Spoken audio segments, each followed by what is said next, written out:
আমাদের প্রথম এই যে আমরা জানাজার নামাজ আদায় করি, জানাজার নামাজটা পড়ি, আমাদের প্রশ্ন হচ্ছে এই নামাজটা প্রথম কোত্থেকে এসেছে? অনেকজন বলে সনাতনী ধর্ম, হিন্দু ধর্ম এটা পুরাতন ধর্ম, অনেকজন বলে বৌদ্ধ ধর্ম পুরাতন ধর্ম, অনেকজন মন্তব্য করে ইসলাম তো বেশি দিন হচ্ছে না, 570 খ্রিস্টাব্দে যখন রসুল জন্ম হয়েছে এরপর থেকে 40 বছর পরে থেকে ইসলাম প্রচার হয়েছে।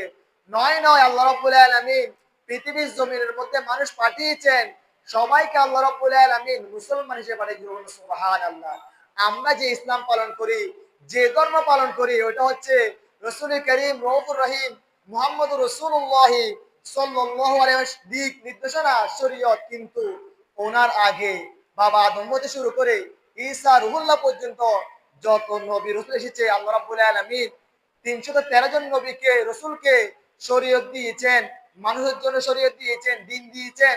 তাহলে বুঝতে হবে আদম হচ্ছে প্রথম নবী।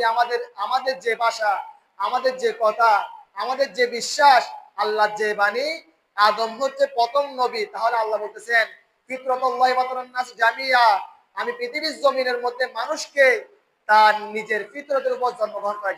সুবহানাল্লাহ। তাহলে ইসলাম আজকের নয়, ইসলাম সে পৃথিবীর শুরু থেকে এসেছে, কিন্তু এক নবীকে আল্লাহ এক শরীয়ত দিয়েছেন, এক নবীকে এক নিয়ম দিয়েছেন, এক নবীকে রোজা এক ধরনের দিয়েছেন, আমাদেরকে 30টা দিয়েছেন, নামাজ 5 ওয়াক্ত দিয়েছেন, আর নবীকে অন্য শরীয়ত দিয়েছেন, অন্য নিয়ম দিয়েছেন, মুহররম মাসে রোজা ফরজ করেছেন।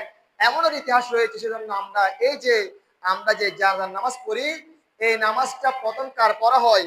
হাদিসের মধ্যে রয়েছে এই যে আমরা যে নামাজ কানা পড়ি, যখন বাবা আদম যখন ইন্তেকাল করেন পৃথিবীর জমিনের মধ্যে, যখন বেহেশত থেকে চলে আসেন, উনি যখন আমাদের থেকে চলে যায়, ইন্তেকাল করেন, মারা যান, তখন ওনাকে যখন মারা যাওয়ার পরে মৃত্যু যখন উপস্থিত হলো, তখন ওনাকে ওই যে ফেরেশতারা বিভিন্ন জায়গার মধ্যে গেল, জান্নাতে গিয়ে দেখলেন ওনার জন্য কোনো খাবার পাই কিনা, একটা খাবারে পাই নাই। তখন ওই যে তাহলে যখন বাবা আদমের যারা সন্তান ছিল, তারা বিভিন্ন দিকে তালাশ করতে করতে খাবার পাচ্ছে না।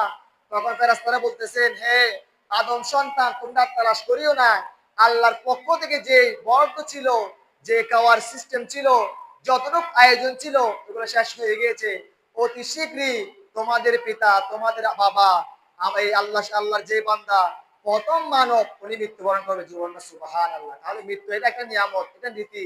আল্লাহ রাব্বুল আলামিন বাবা আদম থেকে যখন মৃত্যু হলো, এরপরে দেখা গেল আদম আসলামের আঙ্গুরের প্রয়োজন হলো, তিনি ইন্তেকাল করেছেন, ফিরে এসে আওলাদগণ দেখলেন ওপত অবস্থায়। ওই যে আওলাদটা গিয়েছেন বেহেশতে গিয়ে যে ফেরেশতাদের বলেছেন আমার বাবা মারা যাচ্ছেন, একটা আঙ্গুর চেয়েছেন,